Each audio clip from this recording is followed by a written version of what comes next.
ایتر وکبریانها کاکریباری جا آماده پیکر کو زنگا جوین لیدا چهارمین روزه مشتمرو گفتگو گفتبش لسر پروژه یاسای بودجه بردامن نهاگشتن ماده یا 42 کو یک شوان ماده نه تبینین بشکش پارلمانتارن شیعه بشکش پارلمانتارن سنه و ین کرجی لسر هنه درباره ضریباتانه باجه لسر بابت نفت و غاز و الوها پترول بشویه که گشتی کو او رازی نینه دی بجن نابید باش لسر وان بهت دانن جبر وی چنده کو جیان و جیارا ولاتیان لعراق لهرما کردستان دا آسه که پیوزدانیه کو ضریبه لسر وان بابتانه جدا بنن و بیت بارگرانی لسر حولاتین عراقی ایتر گفتگو بردوامن گفتبش بردوامن درباره ماده 14 جی و که بریان ها کاکریبار آماجه پیکرسری که لیجنه یاسایه گفت وکه ماده که یا مجن وکه برگه هشت برگه که مری یعنی معامله دیگل هیته کرن چون اگر هاتو حکومت هریما کردستان حکومت عراقی جبجه نکره برگه پناه جبو دادگاه اتحادی بند دادگاه اتحادی جی اعتمادی دختصر دستوری داش اوه پیچوانه برگه و یاساین دستوری ندقن دستوری نه که وکه برگه که مری دشن تعامل معامله گل کن درباره وی که کارودان پسند کنه ماده 14 و برگه 8 دناواره ما کردستان در بهره ما کردستان من میوانه که برس آزاد دوسکی شارزای یاسایی کو الاستودین مل سلیمانی دگلمه دابیتن برس دوسکی وار باش تو خیراتی جبو کردستان 24 4 روزن گفتگو گتبش لبغدای یعنی گرم و گرن و خواندن تجربه وان گتبجانه چه تایبت او ناکوکین سیاسیین لانن کردستانی بله دست بک سلاو ریز بوتک برسکاک عباس سلاو ریز بو هم بینرن کردستان 24 وکی برینو که برز تلقى کاک ربوار آماجه بگلک دقن دستوری کرد طبعا کاک عباس دست بک من بيت آماجه ببکم بداغ و زیدگاوی گلک لسر هریما کردستان تیتکرن لدمکی داجبال دا صلاة دادوري كو تايبت ناف دا صلاة دادوري و محكمة اتحادي دبينين البروجة بوجه ياخذ البروجة قانون بوجه دام دبينين انه كا افزي دقافيا بداغ و جبال دا صلاة ياسادانان ياخذ سلطة تشريعية اتحادية بغداد برزتا كان بسيارك الكاك ريبوار اماجه بكر من كان تعليقك السر هين كاك عباس اگر تو بري خبديه اجبلي حكومه اتحادي هرما كردستان جي جبابا الماده 48 دستور عراق برنسيبك جرينجي هي الدساتير همي ولاتان دا بجتن العراق سي سلطات اتحادي بيكدت سلطات تشريعيه برلمان تنفيذيه انجمن وزيران القضائي سر أساس مبدأ الفصل بين السلطات يعني حتى الحكومة اتحادي جدا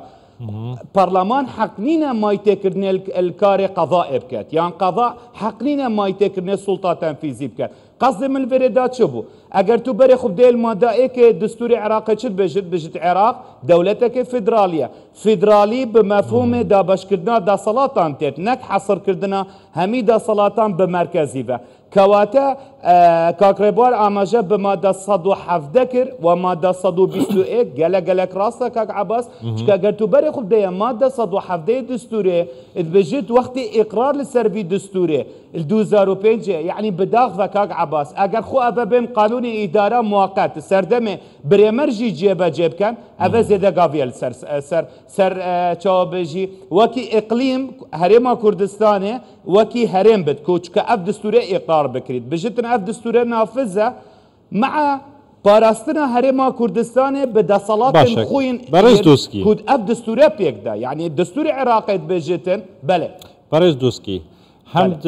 سوشال میدیا دام دفچونه کیه هم جی وک کردستان 24 منرینا خلکی ولگت یا خلک گرینگ بزانه چه دیویژن درباره وی که خلکی دگوت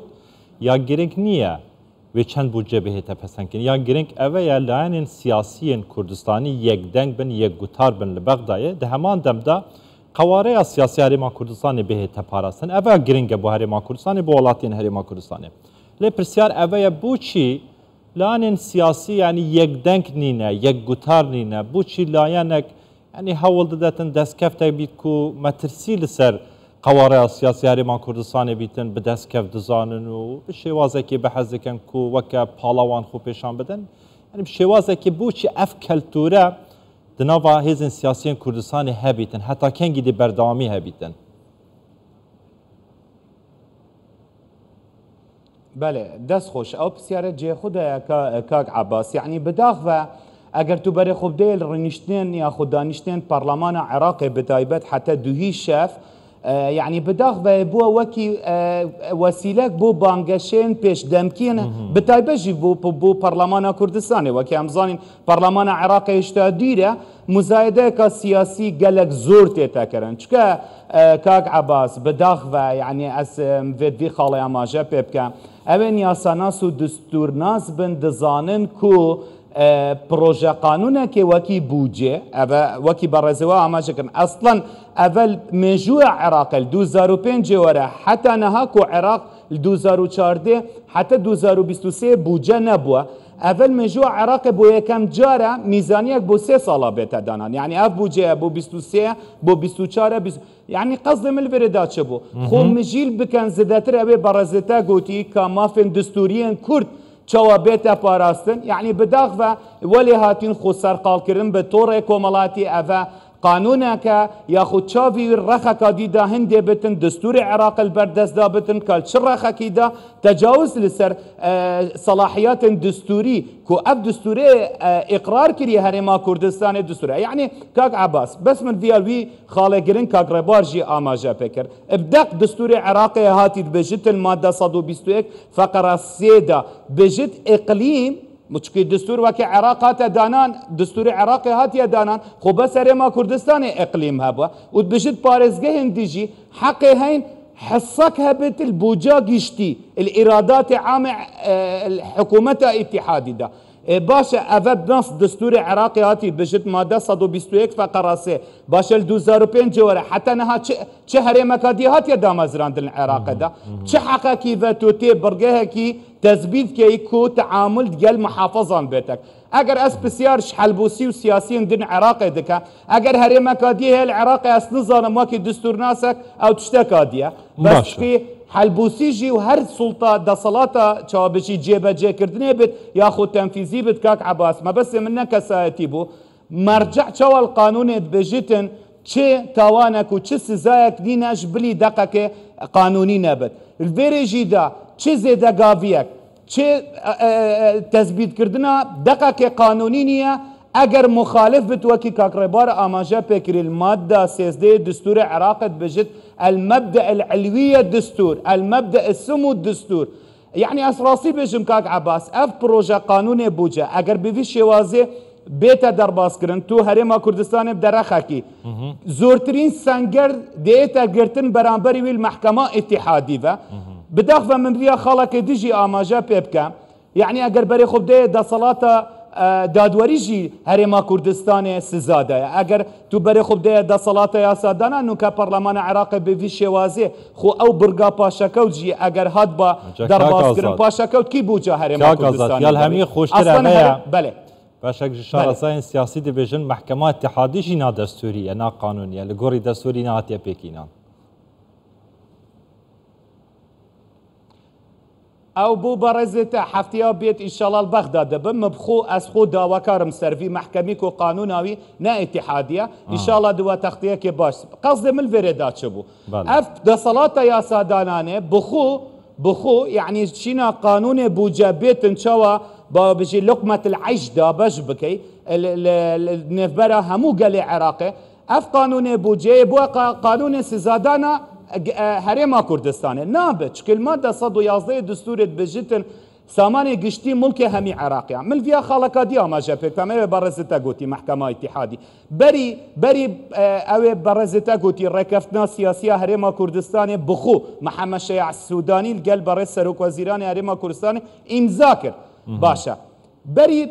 او ركوتنا سياسي وبري اف بروجا بوجا بيتنا في برلمانه حكومة العراق مهانة 400 مليار دولار 400 مليار دينار بو هرما كردستان اساسا برلمان بله دينار برلمانتار كيوان ايان هر كساتك دي سياسي شو دعواك المحكمة اتحادية قيد كر قوتي افانا دستورية ونابت محكمة اتحادية جي البرجواندية حكومة اتحادي الزام كر كوناتش بتن 400 مليار ديناران بنيرتن بشتينجي بو ركفتنا سياسي نوكا خير وكي صدقه سلفت يتناردن وكي يعني قرض بداخله نوفي قرض كاك عباس اگر او بفين دستور بله سلفه جيت ناين حتى محكمة اتحادية قرض فيت بيتا قراندن بجتن قرض عن سلفه يعني قرض شيء اگر صبا اف قرض متراكم بت حكومتها هريمه باشتو قرضك ديتا دولتك بو دولتك هذه افا هريمك دستوري تتو محكمة دستوري قضاء دستوري آية هولاتيك الهريمة كردستاني رنشتي قالك قرارات خدا المبدأ المواطنة افا مواطنة عراقي بيش الكردنا ما في الدستوري باشا هولاتيه هريمة كردستاني جيل دستوري مواطنة عراقية اگر تو بي بوجاوي نهنيري يعني بوشي هابلاتي بداخ بجا ما بس عمل فيريدات شبه باشك افا صلاة يا ساداناني زيدا قافي بكات دا صلاة دادوري زيدا قافي بكات بله برز دوسكي تو باش سالی 2014 سردم نوری المالکی ایتر بوش بودجه موچه هرم کردستان فرمانبرین هرم کردستانی هاتا قد کردن هیا نهاجی بردام بداوی 400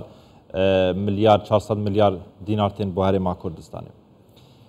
یا پیوست بو یا گرنگ بو یعنی سر رای افهم دجاتی کنا حکومت عراقی بو حکومت هرم کردستانی سرکدین عراقی بو هرم کردستانی یا پارلمانتو دجی هرم کردستانی محکمه فدرالی دجی هرم کردستانی یا پیوست بو یا ضرور بو او دوی شوی هاته کردن دست خوشکاک عباس اهف بسیاره گرینگه اوین مزایده دکن اوین پارلمانتارن خدان طورن جواکینا و سرقال طورن فیسبوکنا بلاوی بسیاره بکن 2014 شكل ديف دستور عراق حكومة اتحادي حكومة دايكا اهب المادة صدو بيستو ايك برقاسيدا اتبجتن هريميان محافظات دي حق هيكو بشكت الارادات اتحاديها بت اخو افا منا قوت يا افا دستور دولتك جي بسر اساسي قوتناني نا يتربا برن بابوش دستورات دانا بشتي هرفاندنا رجيما صدامو بشتي اقرار كردنا قانوني ادارة مؤقت يصال 2014 كو دستورك مؤقت بو او الغابو اف دستورها دانا او بسيارة كان كابوتشي 2014 ورا آية دينارك يان دولارك سردم دخول النوري مالكي أبي خدان كتلة دولة القانون وما أدراك ما قانون دينارك هات يفرق رنبواري ما كردستاني كي سببه كنايت افرق اگر پاره هاتيا حكومة هرما كردستاني نصرف كريا يعني حقيقة بجمناني قانوني دال فيرد تبشي دعوايك يجي بكي اگر تخصومة نبت محكمة دراتك الدعوايته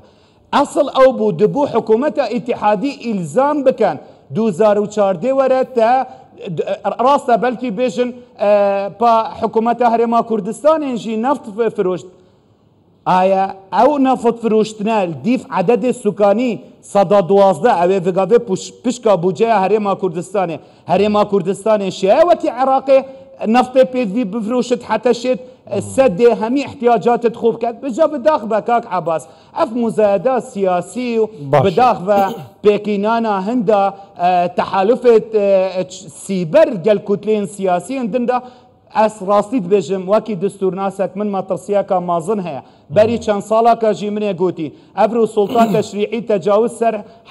حقوق التي الدستوري بكات صبا محكمة اتحادية بلكي صبا جي وكي برزتا قوتي خو ناردنا بوجا كي كر اف تجاوزه كي اف حق الدستوري منعكر ابو سردم دخولي نوري مالكي بو كو جبال دا صلاة جيبج يعني تشم معناك بو بداغبه بفي شوازي سياسي نبوه تشكتو اگر بحثي دولتك فيدرالي بكي بري خب دا باش دستور تخو اول سياسي المنطقة خضراء رنشتنا برا فيدرالي بيت راقرتنا توازن توافق القل هريمه تو نشي بحثي فيدرالي همين فيدرالية عالم او كو توازنها كابت القل هريمه نك وكو قريدان قوب مركزية مطلق برس آزاد دوسكي شارزاي ياساي الاستوديو مال سليمانيت قال ما بو قال لك سباس شبو شروفي انت اربجيت